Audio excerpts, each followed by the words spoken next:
आज हम डिस्कस करने जा रहे हैं बीए प्रथम सेमेस्टर के टॉपिक पृथ्वी के वर्णन के बारे में। फिजिकल ज्योग्राफी में आपका एक टॉपिक लगता है पृथ्वी और उससे संबंधित जानकारियाँ। तो आज इसी टॉपिक को हम डिस्कस करेंगे।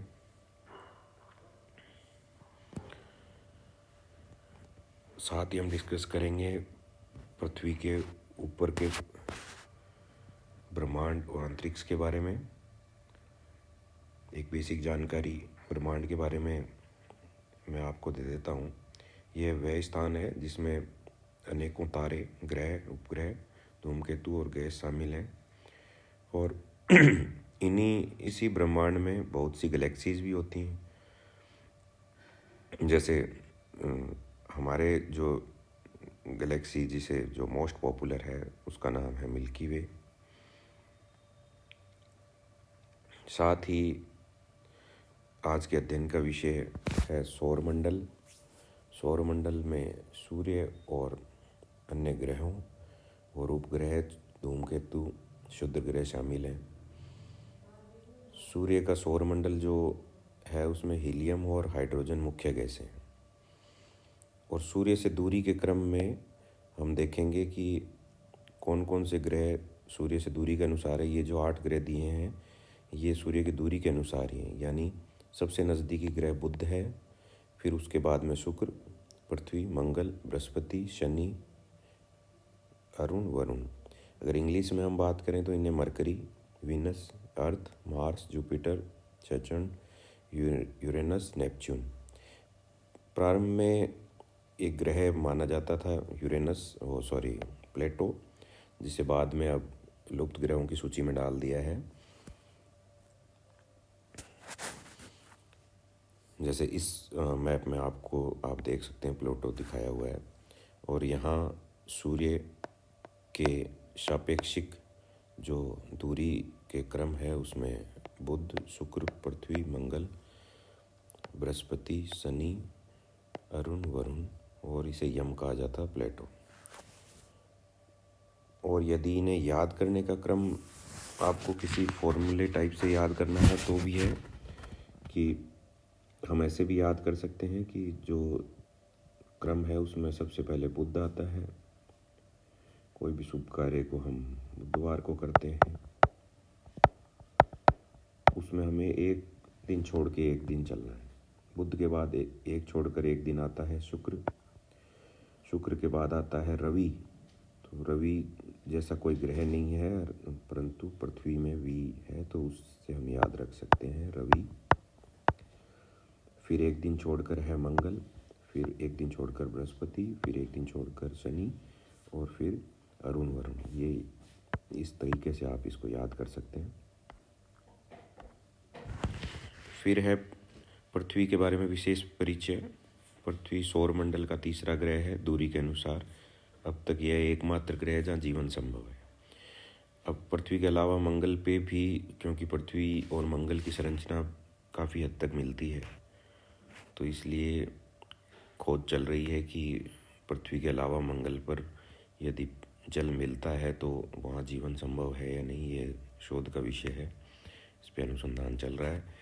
पृथ्वी के बारे में मुख्य विशेषता ये है कि इसका 71% हिस्सा जल से घिरा हुआ है। ये आप मैप देखेंगे, इसमें मोस्टली आपको महासागर ज़्यादा मिलेंगे, इसलिए 71% पानी है। और वायुमंडल में जीवन के लिए आवश्यक गैसें ऑक्सीजन, नाइट्रोजन है। पृथ्वी का व्यास लगभग 12,742 किलोमीटर। ये आपको ध्यान रखना है, ये जीके का प्रश्न है, पूछा जाता है। पृथ्वी का आकार और संरचना। पृथ्वी को जिस प्रकार से हम राउंड शेप में देखते हैं ये पूर्णतः राउंड शेप नहीं है। इसकी स्ट्रक्चर जो है वो जियोड या गोलाव है, ओब्लेट स्फेरॉइड्स। और इसके अंदर की हम बात करें, इसकी धरातल की संरचना कैसी है, तो शुरुआत में जो लेयर है उसको क्रस्ट कहते हैं, फिर मेंटल है और फिर लास्ट का कोर है। पृथ्वी की गतियों की बात करें तो 2 तरह की गति होती है, एक रोटेशन, एक रिवोल्यूशन, परिक्रमण और परिभ्रमण। परिक्रमा यानी पृथ्वी, यदि ये सूर्य है तो इसके चारों तरफ परिक्रमा करती है और उसका पाथ पूर्णतः गोल ना हो करके इस पैटर्न में होता है, अंडाकार। और रिवोल्यूशन है पृथ्वी का खुद घूमना, खुद, जिसके फलस्वरूप रोटेशन से तो दिन रात बनते हैं। पृथ्वी सूर्य के सापेक्षिक पूरे 24 घंटे में घूमती है तो दिन रात का निर्माण होता है, और सूर्य के सापेक्षिक वो 365 दिन में अपना एक पूरा चक्कर लगाती है, जिसे परिक्रमण कहते हैं, परिक्रमा लगाती है। और पृथ्वी के झुकाव के कारण और परिक्रमा के कारण बहुत से चीज़ों में परिवर्तन आता, उसमें एक है ऋतुओं का बदलना। अगर अक्षांश देशांतर की बात करें तो पृथ्वी पर, यदि पृथ्वी है, इसमें ये जो काल्पनिक रेखाएं हैं इन्हें अक्षांश कहा जाता है, और ये जो काल्पनिक रेखाएं हैं इन्हें देशांतर कहा जाता है। अक्षांश किसी भी स्थान की स्थिति जानने के लिए और वहाँ का मौसम जानने के लिए उपयोगी हैं। जिस प्रकार आगे हम पढ़ेंगे कि वायुदाब पेटियाँ कैसे कार्य करती हैं और हवाएं कैसे चलती हैं, अक्षांशीय स्थिति उसमें महत्वपूर्ण रोल अदा करती है। उसी तरह किसी भी स्थान के बीच में समय, दूरी इत्यादि के लिए देशांतर उपयोगी है। और प्राइम मेरिडियन ग्रीनविच के, लंदन के ग्रीनविच शहर से निकलती है, जिससे ईस्ट और वेस्ट का पूरे विश्व में समय निर्धारित होता है। उसके सापेक्षिक रूप से वो ग्रीनविच रेखा है। पृथ्वी और चंद्रमा के बीच का जो संबंध है उसमें ये मैं बता सकता हूँ कि पृथ्वी चंद्रमा का एकमात्र प्राकृतिक उपग्रह है। प्राकृतिक उपग्रह वो हैं जो नेचुरली हैं, ऑलरेडी नेचर ने बनाए हैं, और कृत्रिम उपग्रह वो हैं जो सैटेलाइट द्वारा और नीचे से ऊपर मानव द्वारा भेजे गए हैं, जो पृथ्वी का अध्ययन करते हैं। अब पृथ्वी, चंद्रमा के व्यास है वो पृथ्वी का 1/4 है, जैसे उसमें 12,000 समथिंग 742 किलोमीटर था, उसका 1/4 है। और इसका गुरुत्वाकर्षण 1/6 है, अर्थात जितना पृथ्वी में कोई भी वस्तु का आप ऊपर से नीचे फेंकेंगे वो जितनी रफ्तार से आएगी, उसका चंद्रमा पर वो 1/6 भाग है उसका।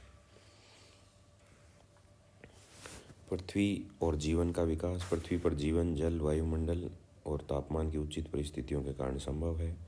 पृथ्वी के जैवमंडल में भूमि, जल और वायुमंडल का संतुलन है। यदि हम एक सर्किल बनाएं, ये 3 पार्ट हैं, ये वायुमंडल है, ये जलमंडल है और ये भूमंडल है, तो यहाँ पे जब तीनों का सार होगा, तीनों को मिलाएंगे हम, तो उससे जैवमंडल की संज्ञा दी गई है।